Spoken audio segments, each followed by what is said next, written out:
구매하시게 된 이유가 어떻게 되시나요? 토요타 프리우스, 혼다 아코드 3.5 가솔린 모델은 고민 안 해보셨나요? 경제적인 2.5 모델만 장점은 뭐가 있을까요? 닛산 차종 가운데 처음 적용된 대대적으로 홍보를 했던 무중력 시트, 르노랑 닛산이랑 합병이 된 이후로 크게 장고장이 없이 디자인이 마음에 드는데요. 연비도 좋아서 단점은 서비스 센터가 전부 다 철수를 하고 전국에요? 단일 감정이 좀 심해지면은 이 CVT 미션의 내구성이 좀 의심이 가거든요. 한국 시장 철수 발표와 동시에 미친 듯한 나락으로 가버린 중고차 단가가 있는데요.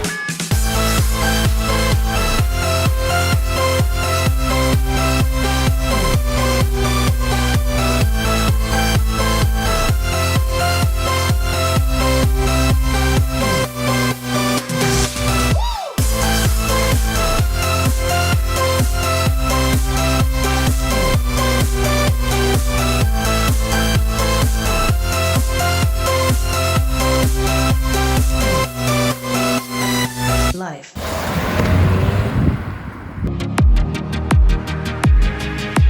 형님들 안녕하세요, 황기사입니다. 닛산에서 1992년부터 생산했던 전륜 구동 중형 세단인 바로 5세대 알티마입니다. 혁신적인 디자인과 풍부한 장점을 바탕으로 5세대 알티마 구매를 고민하시는 분들이 굉장히 많으실 텐데요. 그래서 닛산 알티마 차주분을 만나러 경기도 수원시에 도착했습니다. 가볍게 자기소개 한번 부탁드릴게요. 네, 안녕하세요. 저는 경기도 동탄에서 구형 프라이드와 닛산 알티마 운영하고 있는 36세 차주입니다. 이 차량의 소개 좀 부탁드릴게요. 이 차량은 2017년식 5세대 닛산 알티마 페이스리프트 모델이고요. 트림은 스마트 트림, 그리고 추가 옵션은 따로 없는 깡통 모델이고요. 배기량은 2500cc, 최고 출력은 180마력, 최대 토크 24.5인 차량입니다. 이 차량 신차로 구매하신 건가요? 네, 맞습니다. 2017년 11월에 신차로 구입했습니다. 구매 가격은 어떻게 되나요? 이 차량 같은 경우는 구매 당시에 2,990만원에 신차로 구매했습니다. 현재 총 주행거리는 어떻게 되나요? 이 차의 총 주행거리는 92,000km 주행하고 있습니다. 그 전에 타시던 차량은 어떤 차 타셨나요? 이 차량이 제가 취업하고 나서 구매한 제 인생 첫 차입니다. 차주님께서 1년 전에 1997년식 올드 프라이드로 출연을 해주셨었잖아요. 그 차 지금 잘 있나요? 네, 잘 운행을 하다가 한 달 전부터 이제 시동이 계속 안 걸려가지고 2주 정도 주차장에 방치되어 있다가 용산에 있는 프라이드 성지에 있는 데서 전면적으로 보수를 받아서 현재는 쌩쌩 잘 달리고 있습니다. 그리고 건물 주차장 같은 데 들어갈 때도 경비실 아저씨들이 차단바 열어주시면서 따봉 한 번씩 꼭 알려주시고 계십니다.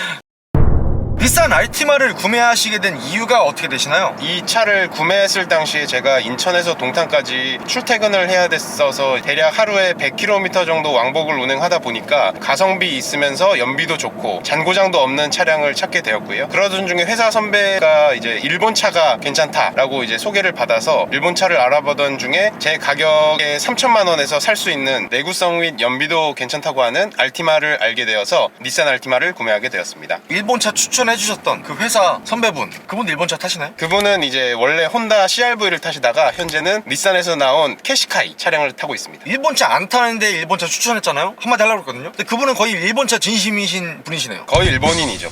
차주님께서 2.5 가솔린 모델로 구매를 하셨는데 3.5 가솔린 모델은 고민 안 해보셨나요? 네, 당시에는 제가 장거리 출퇴근을 집중을 하다 보니 출력적인 면보다는 세금이나 연비적인 현실적인 문제를 고려해야 돼서 상대적으로 경제적인 2.5 모델만 고려하여 구매하게 되었습니다. 그리고 이 차량 트림이 굉장히 다양한데 스마트 트림 선택하신 이유 있을까요? 알티마 5.5세대 같은 경우는 그 당시 스마트 트림이 3천만 원 이하로 수입 세단을 구매할 수 있다고 대대적인 홍보를 할 정도로 스마트 트림이 가장 가성비가 높았었는데요. 3천만 원 이하이지만 기본 옵션에도 후방 카메라, 크루즈 컨트롤, 원격 시동, 그리고 핸들 및 시트, 열선, 그리고 전후방 감지 센서 등 필요한 옵션들이 모두 다 들어가 있었고요. SL 등급 같은 경우도 조금 알아봤는데 300만 원 정도 더 비싼 금액이지만 단순히 이제 썬루프랑 내비게이션만 추가되어 있다 보니까 제가 이제 비흡연자다 보니 따로 썬루프는 필요하지 않고, 보시면 아시겠지만 내비게이션 화면이 굉장히 작아요. 그래서 SL 트림은 또 따로 생각 안 했고, SL 테크는 이제 가격이 너무 비싸다 보니까 그거는 또 제외를 해서 스마트 트림을 구매하게 되었습니다. 닛산 알티마와 동시에 구매를 고민했던 차량이 어떤 게 있을까요? 당시엔 제가 일본 차량 위주로 좀 알아봤었는데요. 토요타 프리우스가 제가 생각했던 연비적인 측면에서 25km 이상으로 굉장히 굉장히 좋은 연비를 보여주고 있다라고 대대적인 홍보를 하면서 시승도 몇 번을 해봤는데요. 실내가 너무 좁고 생긴 것도 전부 내 스타일이 아니라서 프리우스는 약간 이제 보류를 하게 됐고요. 혼다 아코드 같은 경우도 좀 디자인은 괜찮았지만 가격적인 면에서 4천만 원 이상으로 가다 보니까 좀 부담이 돼서 그것도 고려를 하지 못했고, 마지막으로 최종적으로 정말 사고 싶었던 게 지금 한 기사님이 타고 계시는 스팅어 모델이 이제 처음 국내에 판매가 되어서 그것도 정말 사고 싶었는데 가격적인 문제로 인해서 눈물을 머금고 이 닛산 알티마를 구매하게 되었습니다.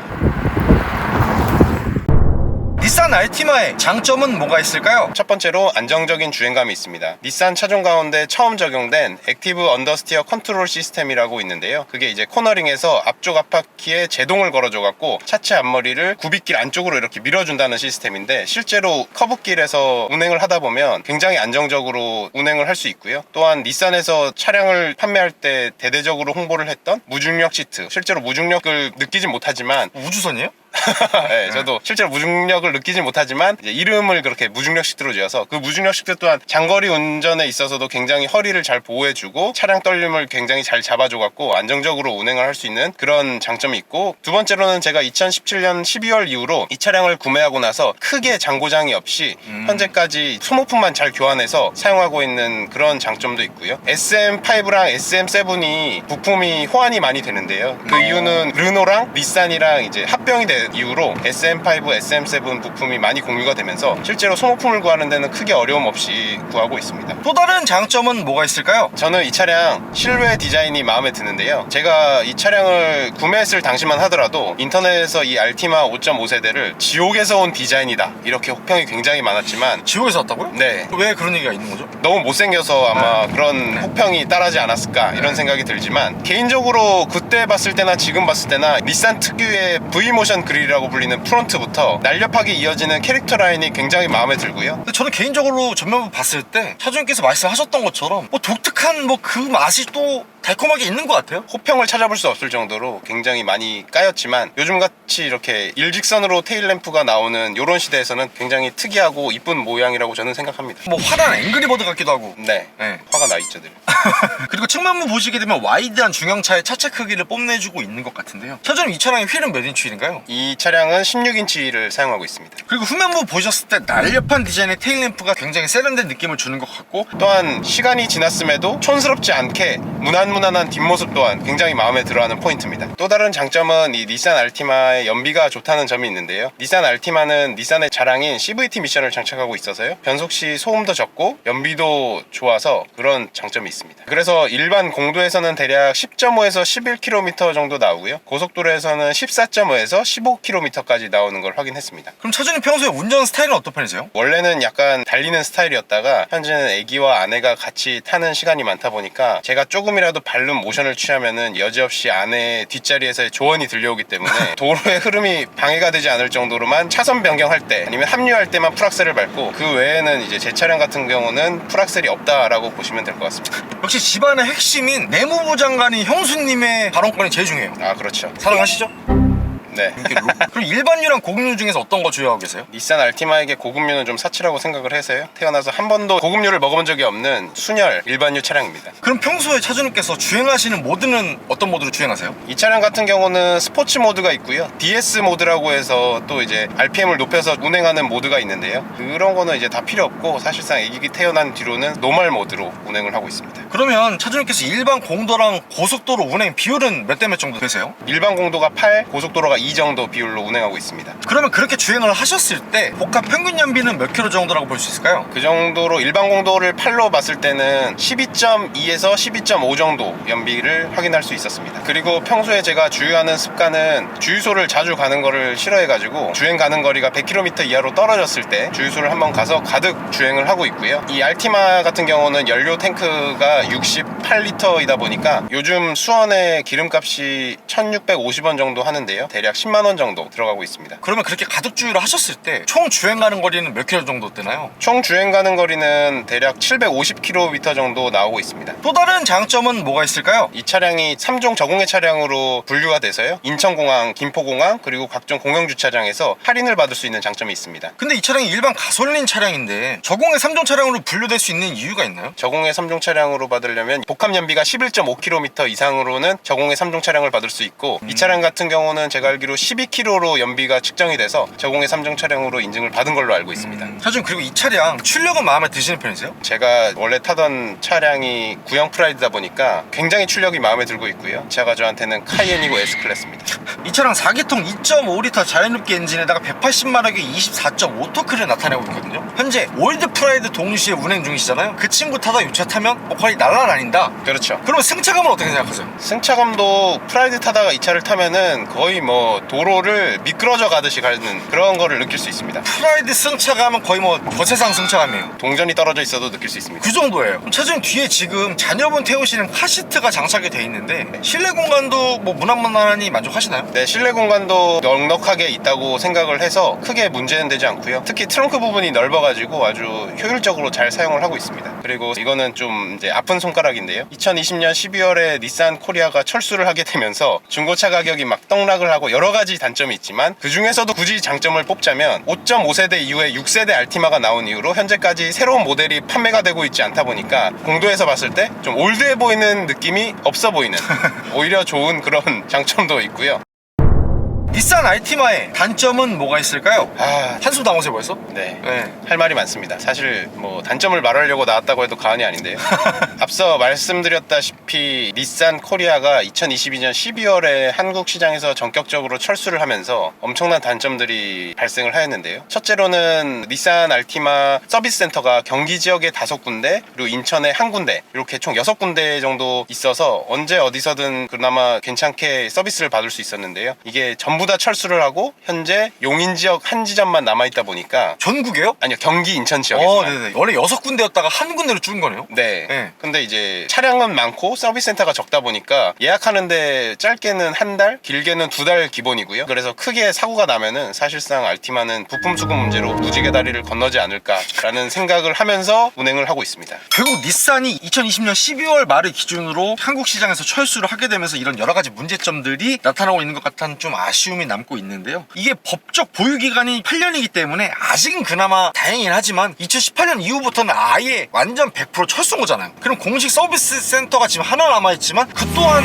무지개 다리 건너는 거 아닌가요? 한국 일본 관계가 또 좋아지면 다시 또 들어오지 않을까, 2028년 전엔 들어오지 않을까라는 희망을 가지면서 그렇게 운행하고 있습니다. 그리고 요즘은 좀 주춤하긴 하지만 반일 감정이 좀 심해지면은 어디 갈 때 약간 이제 주변 눈치를 봐야 되는 그런 또 소소한 단점도 같이 갖고 있습니다. 실제로 그런 눈치가 많이 보이세요? 그 당시에 이제 한일 관계가 급격히 어두워지면서 세 자리 달고 있는 일본 차들의 테러가 막 항상 일어날 때였거든요. 문제 심각했죠. 반일 감정 심했을 때 뭐 인터넷에서 계란을 던진다 뭐 이런 사연들을 봤을 때는 좀 눈치를 봤는데요. 실제로 제 차는 당한 적이 없어서 죄송한데 유튜브가 뽑으려면 한 번쯤 당하셨어야 좋은데 당하시진 않으셨고 네네네. 약간의 눈치는 좀 보이시긴 했네요. 그렇죠. 근데 요새는 뭐 괜찮아졌잖아요? 요새는 괜찮죠. 3일절만 피해서 잘 타고 있습니다. 또 다른 단점으로는 일본차 특유의 그 올드한 실내 인테리어가 있는데요. 제페니스 카는 실내에 올드하면 사실상 깔고 가야 돼요. 매번 차에 탈 때마다 굉장히 이제 한숨부터 나오는 그런 실내 인테리어를 가지고 있습니다. 그리고 전체적인 마감이나 이런 품질들이 중형차라는 느낌이 안 들 정도로 굉장히 플라스틱이 도배가 돼 있어요. 거의 플라스틱으로 만든 차라고 봐야 할 정도로 네. 플라스틱 범벅이 돼 있는 그런 실내 인테리어를 지금 보유하고 있습니다. 전체적인 센터페시아의 디자인이 올드하긴 하더라도 굉장히 단정된 센터페시아의 디자인도 눈에 띄는 것 같은 느낌인 것 같아요. 저는 이 차량 닛산 알티마의 가장 큰 단점 중에 어떻게 보면 고질병이라고 할 수 있는 단점 중에 하나가 이 CVT 미션의 내구성이 좀 의심 가거든요. 이 차량 엔진 같은 경우는 뭐 좀비 엔진이고 굉장히 뛰어나다. 하지만 이 미션이 그걸 깎아먹는다라는 평가가 굉장히 많더라고요. 이 CVT 미션에 대해서 미션의 내구성이 조금 아쉬움에 대해서는 차주님께서 어떻게 생각하세요? 저도 이 차량의 CVT 미션 같은 경우는 소음도 적고 연비 같은 경우도 훌륭해서 닛산의 자랑이라고는 하지만 알티마 클럽에서 이제 주로 듣는 얘기가 10만이 넘어가고 12만 정도 사이면은 이제 슬슬 적금을 들어야 된다, 이런 얘기가 이제 돌고 있거든요. 왜냐면은 꽤 많은 뽑기 운으로 인해서 미션을 교체하는 사람들이 많기 때문에 뭐 운이 좋아 넘어갈 수도 있지만 어찌됐건 높은 확률로 미션 내려서 수리해야 된다는, 그렇기 때문에 적금을 미리 좀 들어 놓으셔야 그나마 조금 심신의 안정을 취할 수 있는 거다. 차주님께서도 마음의 준비하고 계시죠? 네, 마음의 준비를 하고 있습니다. 차주님 근데 지금 정차 중에 저 카메라가 굉장히 덜덜덜덜 떨리거든요? 이거 지금 디젤도 아니고 가솔린이잖아요. 근데 왜 이렇게 진동이 좀 정차 시에 심한 거죠? 닛산 알티마에 이제 공경하게 이제 소문이 나 있는 뒷달 현상인데요. 디정차 시에 굉장히 떨림이 발생해갖고 지금 카메라까지 굉장히 정신을 못 차리는 그런 상황입니다. 근데 웃긴 게 P단에 놨을 땐 또 괜찮아요. P딸이 아니거든요. D단에 놨을 때 진동이 좀 생긴다. 네. 그리고 차주님 제가 알기로 이 차 한국시장 철수 발표와 동시에 남아있는 재고떨이를 어마어마하게 했던 걸로 알고 있는데 약 34% 폭탄 세일한 1990만 원에 구매할 수 있었다는 얘기가 있었어요. 차주님 이 얘기를 들으셨을 때 현재 심경이 어떠세요?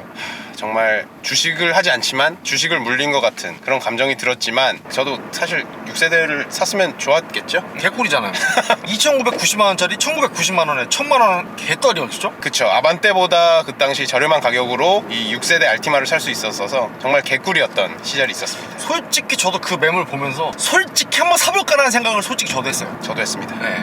또 다른 단점은 비친 듯한 나락으로 가버린 중고차 감가가 있는데요. 제 차도 아닌데 슬퍼요 지금. 네. 중고차 어플을 통해서 촬영 오기 전에 잠깐 알아봤는데요. 아무리 잘 받아도 700 정도 받을 것 같고요. 잠깐만요. 차주님께서 2017년에 이 차량 3천만 원에 구매를 하셨는데 지금 중고차 가격 700만 원이라고요? 700만 원도 사실 못 받을 것 같습니다.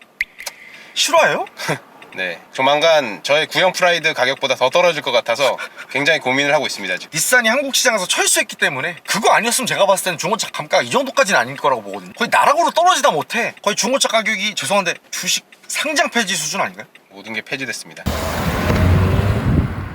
닛산 알티마의 한 달 유지비는 어떻게 되나요? 1년 보험료는 대략 80만 원 정도고요. 자동차세는 1년에 30만 원 정도 발생을 하고 있습니다. 저 같은 경우는 시내 주행 8, 고속도로 주행 2 정도 났을 때 공인 연비가 12.5 정도 나오고 있고요. 제가 보통 주유하는 습관은 주행 가는 거리가 100km 이하로 남았을 때 주유소에서 가득 넣게 주유를 하고 있고요. 대략 수원의 평균적인 휘발유 가격이 1,650원으로 잡았을 때 10만 원 정도 발생을 하고 있습니다. 그리고 가득 주유했을 때 총 주행 거리는 750km 정도 나오고 있습니다. 제가 한 달에 한 1000km 정도 주행하는데요. 월 기름값은 대략 10만 원 정도 나오는 것 같습니다. 제가 그 외 소모품 같은 경우는 정식 서비스 센터를 가지 않고요. 공입나라를 이용해서 하고 있는데요. 대략 엔진오일을 공입나라에서 하다 보면은 이것저것 소모품 포함해서 대략 한 8만 원 정도 발생하고 있습니다. 닛산 알티마를 구매하신 걸 후회하시진 않나요? 제가 한 기사님 영상을 잘 챙겨보면서 이 질문에 후회하신다는 차주분을 못 본 것 같습니다만 거의 대부분 만족하시잖아요. 네, 저는 이제 조금 후회를 하고 있는 상태고요. 물론 차 자체를 산 거를 후회를 하고 있지는 않고요. 차 자체는 뭐 안정성이나 주행감, 연비 등에서 굉장히 만족을 하고 있습니다만 앞서 말씀드렸듯이 닛산 철수가 확정된 이후로 시간을 되돌릴 수 있다면 그때 알티마를 사지 않고 다른 차를 사지 않았을까 그렇게 후회를 하고 있습니다. 이 자동차가 잘못됐을 때 살릴 수 있겠다 이런 게 이제 좀 없다 보니까 거의 뭐 껍데기는 알티마지만 사실상 프라이드랑 별반 다르지 않은 파리 목숨 같은 그런 차량이다 보니까 그렇게 좀 후회를 하고 있는 상태입니다. 마지막으로 하고 싶으신 말씀 있으실까요? 제가 신차를 구매해서 후회를 조금 했지만 현 시점에서 대략 중고차 가격 700에서 800 정도의 최고의 가성비라고 사실 닛산 알티마라고 생각을 합니다. 실제로 운행을 하다 보면 주행 능력 그리고 뛰어난 제동성 뿐만 아니라 안정성도 뛰어나고 연비 또한 훌륭해서 이 가격대에 이러한 중고차를 가질 수는 없을 것 같아서 중고차를 혹시 구매하시는 분께서도 한 가지 선택지에 포함을 시켜주시면 좋을 것 같고 참고로 이제 제 차를 뭐 팔려고 뭐 이런 영상을 찍는 건 아니고요. 한 5년 정도는 제가 더 몰아야 될 것 같아서요. 그 점 오해하지 말아주셨으면 좋겠습니다. 구독과 좋아요 살포시 부탁드리고요. 그리고 제가 차주 인터뷰 촬영을 위해 전국 방방곡곡 가고 있으니 아래에 있는 메일 주소로 출연 신청 부탁드리고요. 형님들 오늘도 좋은 하루 되세요.